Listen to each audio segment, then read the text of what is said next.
길거리에서 어묵을 팔던 소년이 백만장자의 손자라고요? 믿기 힘드시겠죠. 하지만 운명은 때때로 상상조차 할 수 없는 방식으로 우리를 이끌어갑니다. 낡은 흑백 사진 한 장이 밝혀낸 숨겨진 가족의 비밀. 과연 이 만남은 새로운 기회가 될까요? 아니면 더 깊은 상처를 남길까요? 지금부터 놀라운 이야기가 시작됩니다. 영상 시작 전 구독과 좋아요 부탁드립니다. 오른쪽 아래에 구독 버튼 눌러주세요.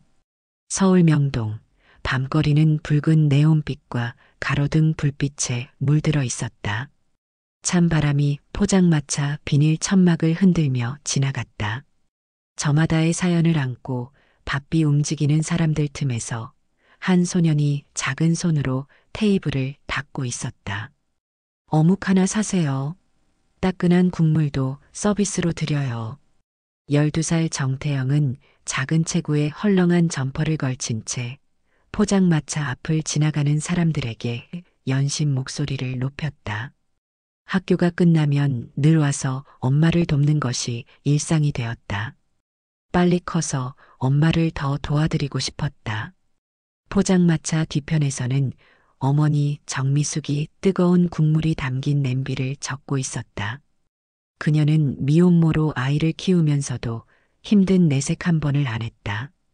손등으로 땀을 훔치며 말했다. 태영아, 너무 무리하지 말고. 감기 걸린다. 하지만 태영은 아랑곳하지 않았다. 오늘따라 손님이 뜸했다. 명동 거리는 언제나 사람들로 붐볐지만 포장마차 앞을 지나치는 이들은 발걸음을 멈추지 않았다. 어떤 사람들은 들리는 척도 하지 않았고 어떤 이들은 나중에 올게요라며 지나쳤다. 하지만 태영은 안다. 그 나중은 영원히 오지 않는다는 걸. 그때였다. 포장마차 옆 검은색 고급 세단이 조용히 멈춰섰다. 문이 열리더니 키가 크고 기품 있는 노신사가 내렸다. 검은색 롱코트를 걸친 백발의 남성이었다. 그의 옆에는 서양인 중년 남성이 함께였다. 이곳이 명동 포장마차 거리인가? 중후한 목소리였다. 그의 어조에는 묘한 권위가 담겨 있었다. 최명석, 글로벌 호텔 체인을 운영하는 재벌 회장, 대한민국에서 그를 모르는 사람은 거의 없었다. 태영은 그 이름을 몰랐지만 주변 상인들은 그를 보자마자 수군거렸다. 아니, 저분이 왜 여기까지? 대단한 양반인데? 호텔 회장이 명동 포장마차에 올 일이 있나? 하지만 오늘 최명석은 우연히 이곳을 찾은 것이 아니었다. 그는 지금 외국 바이어를 접대 중이었다. 명석의 글로벌 호텔 체인은 세계적으로 유명한 브랜드였고 오늘 그는 중요한 계약을 앞두고 있었다. 바이어는 전통적인 한국의 길거리 문화를 체험하고 싶어 했고 직원들이 대신 안내하겠다고 했지만 최명석은 직접 가이드를 하기로 했다. 이 정도 정성은 보여줘야 하지 않겠나. 그렇게 해서 그는 수십 년 만에 명동거리로 다시 발을 들이게 되었다. 이곳이 한국의 대표적인 길거리 문화입니다. 최명석은 유창한 영어로 바이어에게 설명하며 포장마차를 둘러보았다. 그러다 문득 오래전 기억이 떠올랐다. 명동 이곳은 젊은 시절 그에게도 특별한 의미가 있는 곳이었다. 하지만 그 기억을 되새길 틈도 없이 바이어가 포장마차 앞에서 발걸음을 멈췄다. 이곳에서 한번 먹어보지. 바이어가 흥미를 보이자 최명석은 가볍게 웃으며 어묵 2개를 주문했다. 태영은 잽싸게 어묵을 그릇에 담아 내밀었다. 여기 있습니다. 국물도 뜨끈해요. 최명석은 무심코 지갑을 꺼내 계산하려다 실수로 지갑을 떨어뜨렸다. 검은색 가죽 지갑이 바닥에 닿으며 안에 있던 내용물 일부가 튕겨나왔다. 태영은 얼른 지갑을 주우려 몸을 숙였다. 그리고 그 순간 그의 손이 멈췄다. 낡고 빛바랜 흑백 사진 한 장. 태영의 눈이 커졌다. 사진 속에는 젊은 여인이 해맑게 웃고 있었다. 그녀는 익숙한 얼굴이었다. 이게 뭐지? 태영은 손을 떨며 사진을 집어들었다. 주머니에서 자신이 늘 가지고 다니던 외할머니의 사진을 꺼내 나란히 놓고 비교했다. 틀림없었다. 같은 미소, 같은 눈매, 같은 목걸이까지. 태영은 숨을 삼켰다. 믿을 수 없었다. 어떻게 재벌 회장의 지갑 속에서 엄마가 가지고 있는 자신의 외할머니 사진이 나올 수 있단 말인가? 늘 봐왔기 때문에 틀릴 리가 없다. 똑같은 사진이었다. 바이어와 직원들이 지켜보는 가운데 태영은 지갑을 든 채 최명석을 올려다보았다. 그리고 떨리는 목소리로 말했다. 아저씨 이거 우리 외할머니 사진인데요? 최명석은 순간 얼어붙었다. 그가 가장 깊이 간직하고 있던 과거의 기억이 뜻밖의 장소에서 되살아났다. 최명석은 태영의 손에 들린 사진을 뚫어지게 바라보았다. 사진 속 여인, 낡은 흑백 속에서 해맑게 웃고 있는 그녀. 경숙이. 입안에서 맴도는 이름이 너무도 오랜만이었다. 손끝이 미세하게 떨렸다. 오래전 명동 거리를 처음 찾았던 그날부터 이곳은 늘 어딘가 아릿한 기억으로 남아 있었다. 하지만 설마 지금 눈앞에 있는 이 소년이 그녀의 손자라고? 회장님? 바이어가 그의 반응을 이상하게 여기며 물었다. 아, 미안합니다. 최명석은 급히 정신을 차리고 지갑을 받아들었다. 하지만 태영은 그대로 멈춰서서 두 손의 사진을 꼭 쥔 채 물었다. 이거 정말 우리 외할머니 맞죠? 목소리에는 확신과 혼란이 뒤섞여 있었다. 순간 최명석의 머릿속에는 깊숙이 묻어두었던 기억들이 밀려오기 시작했다. 50년 전 따뜻한 햇살이 부엌 뒷마당을 비추고 있었다. 재벌가의 크고 웅장한 저택, 그 한쪽에 자리한 작은 부엌방. 그곳에는 어린 소년과 한 소녀가 함께 앉아 있었다. 명석 오빠, 나도 먹어도 돼? 해맑은 미소를 띤 작은 소녀 8살 윤경숙이 말했다. 그녀는 조그만 손으로 조심스레 떡 한 조각을 집었다. 10살의 명석은 미소를 지으며 고개를 끄덕였다. 응, 많이 먹어. 이건 우리끼리만 아는 비밀이야. 경숙의 어머니는 최 회장 댁에서 참모로 일하고 있었다. 그녀는 어머니를 따라 부엌방에서 생활하며 어려서부터 최명석과 함께 자랐다. 오빠, 나중에 우리도 이렇게 큰 집에서 살까? 응, 난 꼭 우리 엄마처럼 요리 잘하는 사람이 될 거야. 두 아이는 부엌 뒷마당에서 허물없이 뛰어놀았다. 비 오는 날이면 함께 장독대 밑에 숨고, 겨울이면 서로의 손을 꼭 잡고 체온을 나누었다. 그러나 평화롭던 시절은 오래가지 않았다. 1년 후 경숙의 어머니가 갑작스럽게 병으로 세상을 떠났다. 어린 경숙은 갈 곳이 없었고 결국 먼 친척 집으로 보내졌다. 하지만 그곳에서도 오래 버티지 못한 경숙은 결국 고아원으로 보내졌다. 최명석은 그 사실을 듣고 어머니에게 간절히 애원했다. 엄마, 경숙이를 데려오면 안 돼요? 우리 집에서 같이 살면 안 돼요? 그러나 그의 어머니는 차갑게 잘라 말했다. 부엌대기 딸이 감히 도련님이랑 어울리려고 해? 그날 이후 최명석은 경숙을 다시 볼 수 없었다. 그녀가 어디로 갔는지조차 알 수 없었다. 운명은 그렇게 끝난 줄 알았다. 그러나 20년이 지난 어느 날 최명석은 우연히 대학 친구와 만나러 갔다가 명동의 작은 다방에 들렀다. 창가에 앉아 커피를 마시던 그는 문득 익숙한 실루엣을 보았다. 서빙을 하던 한 여인의 뒷모습을 보는 순간 아득해졌다. 그가 잊으려 했던, 그리워했던 경숙이었다. 경수가. 그녀가 천천히 고개를 돌렸다. 그 순간 두 사람의 시선이 맞닿았다. 오빠. 어린 시절 헤어진 후 한 번도 다시 볼 수 없었던 그녀가 눈앞에 있었다. 정말 너 맞니? 최명석은 자리에서 벌떡 일어나 다가갔다. 경숙은 한 걸음 물러서며 그를 바라보았다. 어떻게 여기? 아니, 그보다 너 그동안 어디 있었어? 목소리는 떨리고 있었다.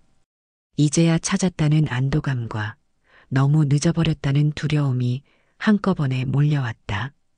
경숙은 미소를 지으려 했지만 오래된 슬픔이 담긴 눈빛은 그녀의 표정을 무겁게 만들었다. 그냥 그렇게 살았어. 최명석은 그녀를 뚫어지게 바라보았다. 어린 시절 귀엽던 소녀는 이제 성숙한 여인이 되어 있었다. 하지만 그 눈빛만큼은 여전히 그때와 똑같았다. 그날 이후 두 사람은 다시 가까워졌다. 다방에서 짧은 인사를 나누던 것이 점점 길어졌고 어느새 서로를 찾는 사이가 되었다. 아저씨? 태영의 목소리가 떨렸다. 최명석은 다시 현실로 돌아왔다. 눈앞의 소년, 그의 눈빛 속에는 어딘가 익숙한 느낌이 스쳤다. 닮았다 경숙이를. 그는 손을 뻗어 태영이 들고 있는 사진을 조심스럽게 받아들었다. 오래전과 다름없는 그 미소가 사진 속에서 빛발해 있었다. 이거. 목소리가 잠겼다. 맞다. 태영의 숨이 멎었다. 눈앞의 노신사가 자신의 외할머니를 알고 있다는 사실이 믿기지 않았다. 정말 우리 외할머니를 아세요? 최명석은 깊은 한숨을 내쉬었다. 가슴속 깊이 묻어두었던 기억이 다시 수면 위로 떠올랐다. 그는 태영을 똑바로 바라보며 조용히 입을 열었다. 내 외할머니는 내 인생에서 가장 소중한 사람이었단다. 태영의 눈이 흔들렸다. 이제 그들의 운명은 다시 얽히기 시작했다. 최명석은 여전히 사진을 쥔 채 한동안 아무 말도 하지 못했다. 명동의 포장마차 앞 시끌벅적한 거리 소음이 들려왔지만 이 작은 공간만큼은 시간이 멈춘 듯했다. 내 외할머니가 경숙이가. 그는 믿기지 않는다는 듯 다시 사진을 내려다보았다. 눈앞에서 어릴 적 기억이 파노라마처럼 스쳐 지나갔다. 부엌방에서 천진난만하게 웃던 소녀, 다방에서 다시 만났을 때 성숙해진 그녀. 그리고 자신이 떠나보냈던 마지막 순간. 그는 눈을 질끈 감았다. 그때 태영이 조심스럽게 물었다. 아저씨, 혹시 우리 외할머니랑 아는 사이세요? 그제야 최명석은 정신을 차렸다. 소년의 얼굴을 바라보니 이제야 보이는 것들이 있었다. 닮았다. 태영의 눈매, 코선, 얼굴을 가득 채운 표정까지. 윤경숙의 젊은 시절 모습이 떠올랐다. 심장이 조여왔다. 어쩌면 그때 포장마차 안에서 태영의 어머니가 나왔다. 태영아, 무슨 일이야? 그녀의 목소리가 들리는 순간 최명석은 다시 한번 얼어붙었다. 태영의 어머니 정미숙. 그녀의 얼굴을 보는 순간 더 이상 부정할 수 없었다. 그녀는 그의 첫사랑 윤경숙을 닮아 있었다. 경숙이 딸인가? 그의 목소리는 떨렸다. 태영과 정미숙은 동시에 고개를 들었다. 네. 뭐라고 하셨어요? 정미숙은 낯선 노인의 시선을 이상하게 여겼다. 그리고 그가 손에 들고 있는 사진을 본 순간 숨이 턱 막혔다. 저 사진이 왜? 태영이 급히 말했다. 엄마, 이 아저씨 지갑에서 이 사진이 나왔어. 우리 외할머니 젊었을 때 사진이야. 정미숙의 얼굴이 순식간에 굳어졌다. 그녀는 조심스럽게 한 걸음 다가가며 사진을 확인했다. 엄마가 맞아. 틀림없어. 대체 저희 엄마랑 어떤 사이였죠? 최명숙은 바이어에게 양해를 구하고 비서를 시켜 다른 곳을 관광할 수 있도록 보냈다. 그 후 한참을 멍하니 앉아 있다 보니 생각이 시간이 거슬러 올라갔다. 그 시절 다방에서 제외한 후 최명석과 윤경숙은 다시 가까워졌다.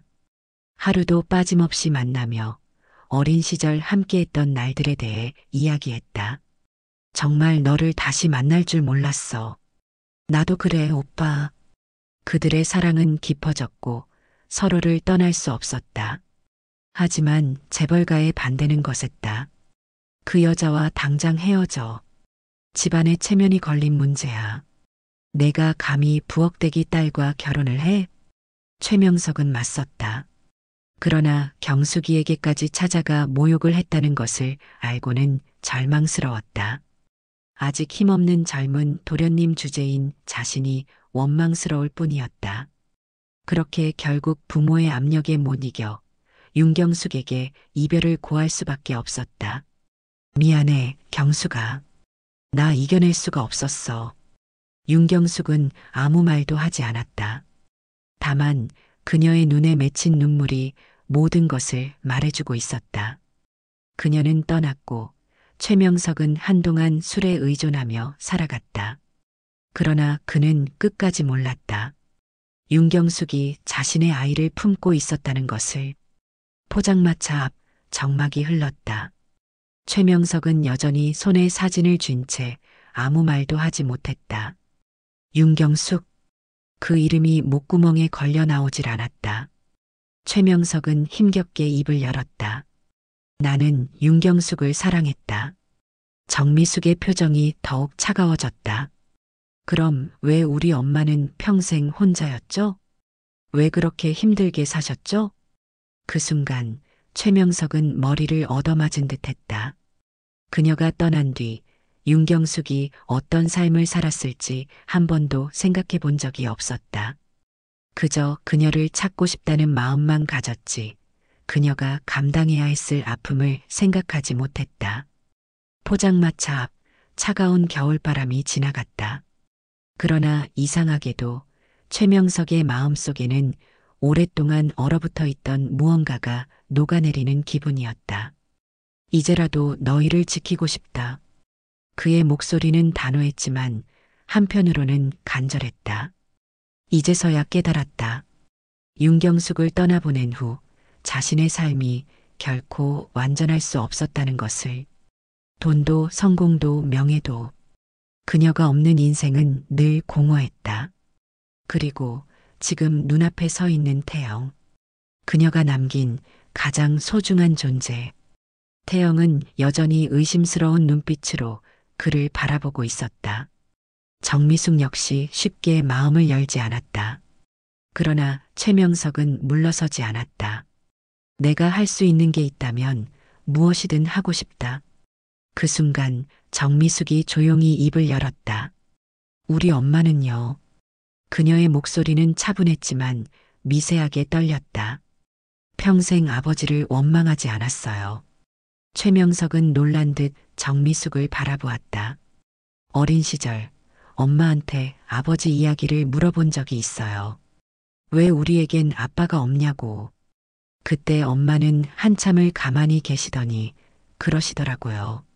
정미숙은 깊은 숨을 들이쉬었다. 그 사람도 많이 아팠을 거야. 내가 미워할 수 없는 사람이야. 최명석의 가슴이 조여왔다. 그녀가 떠난 후에도 자신을 원망하지 않았다는 사실이 믿기지 않았다. 정미숙은 계속 말했다. 하지만 그게 우리 삶을 쉽게 만들진 않았어요. 엄마는 혼자서 저를 키우면서도 힘든 내색을 한 번도 안 하셨죠. 그러다 결국 돌아가셨고요. 그녀의 마지막 말에 최명석은 조용히 눈을 감았다. 경숙이 세상을 떠났다는 것을 듣고도 믿고 싶지 않았다. 언젠가 다시 만날 수 있을 거라, 언젠가 용서를 구할 기회가 있을 거라 생각했지만 너무 늦어버렸다. 그의 손끝이 미세하게 떨렸다. 미숙아. 그는 처음으로 그녀의 이름을 불렀다. 내가 어떻게 하면 너희를 도울 수 있겠니? 정미숙은 그를 바라보았다. 도움 같은 거 바라지 않아요. 저희는 지금까지 스스로 살아왔고 앞으로도 그럴 거예요. 미숙은 너무나 담담했다. 그리고 이제 와서 미워해봤자 달라지는 건 없겠죠? 그의 말에 정미숙이 놀란 듯 아들을 바라보았다. 어린아이가 할 수 있는 말이라기엔 너무나 어른스러워서 미숙은 당황했다. 외할머니가 평생 간직했던 사람이라면 저도 한 번쯤 믿어보고 싶어요. 그 순간 최명석은 뭔가 가슴이 뭉클해지는 것을 느꼈다. 해맑은 소녀는 단순히 돈이나 권력을 바라는 것이 아니었다. 외할머니가 사랑했던 사람을 이해하고 싶어 하는 거였다.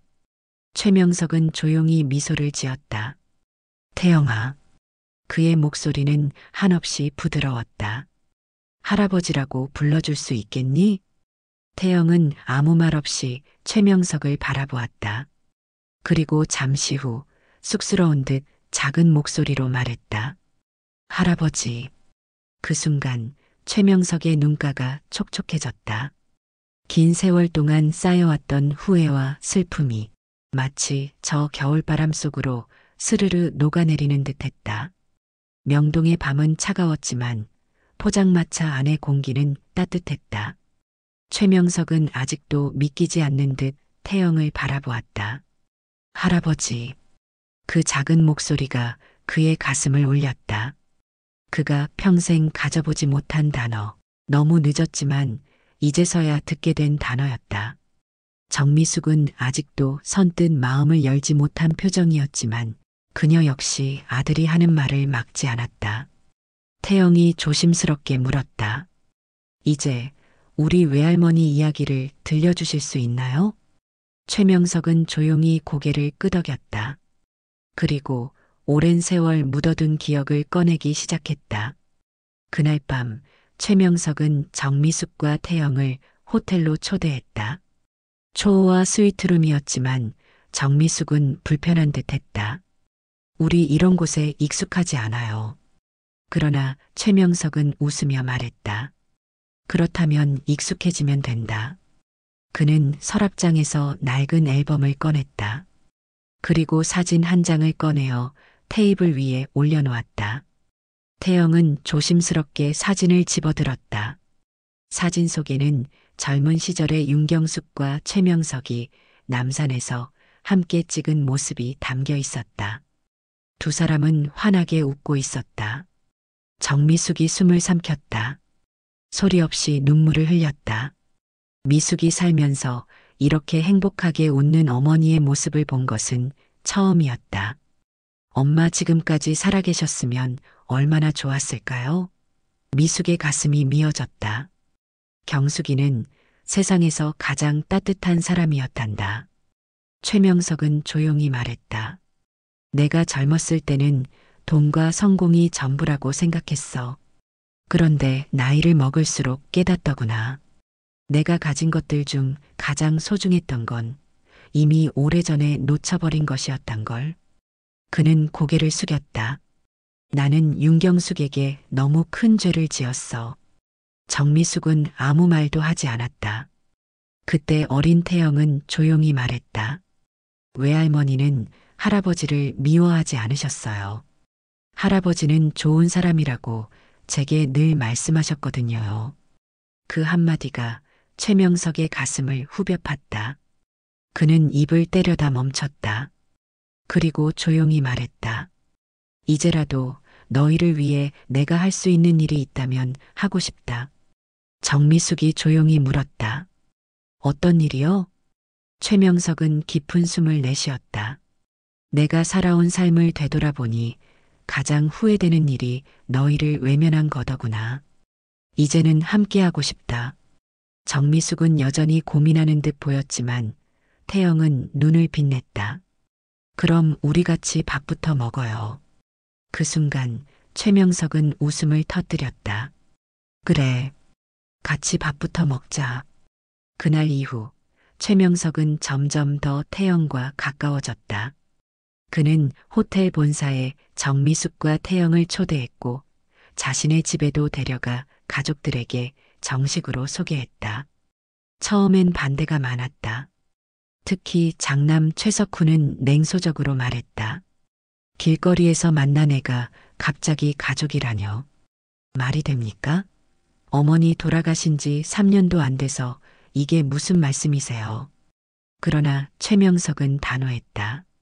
석훈아, 나는 너의 어머니를 평생 신뢰했단다. 그리고 아내가 죽기 전까지 최선을 다했다. 하지만 나는 윤경숙을 사랑했다. 죽기 전에 나의 마지막 한을 풀 수 있는 기회를 줄 수 있겠니? 그 한마디에 석훈도 더는 말을 잇지 못했다. 평소 어머니에게 다정했고 평생을 한결같이 여자 문제가 없던 아버지였다. 몇 개월 후 태영은 더 이상 포장마차에서 어묵을 팔지 않았다. 그 대신 그는 방과 후 할아버지와 함께 호텔을 둘러보며 경영을 배우기 시작했다. 정미숙 역시 새로운 삶을 시작했다. 그녀는 호텔의 한 레스토랑에서 일하기 시작했고 점차 자신만의 요리를 연구하며 꿈을 키워갔다. 그리고 어느 날 최명석이 태영을 불렀다. 태영아, 내 꿈이 뭐니? 태영은 잠시 생각하다가 말했다. 외할머니처럼 따뜻한 사람이 되는 거요. 그 순간 최명석은 윤경숙의 미소가 떠올랐다. 그녀가 곁에 있다면 꼭 이렇게 말했을 것 같았다. 우리 태영이 참 잘 컸네. 명동의 포장마차는 여전히 그 자리에 있었다. 그러나 이제 태영은 더 이상 그곳에서 어묵을 팔지 않았다. 그는 최명석의 곁에서 새로운 삶을 시작하고 있었다. 그리고 정미숙 역시 더 이상 힘겹게 살아가지 않아도 되었다. 그들은 이제 진짜 가족이 되었다. 서울의 밤하늘 아래 할아버지와 손자가 함께 걸었다. 이제 그들의 미래는 함께였다.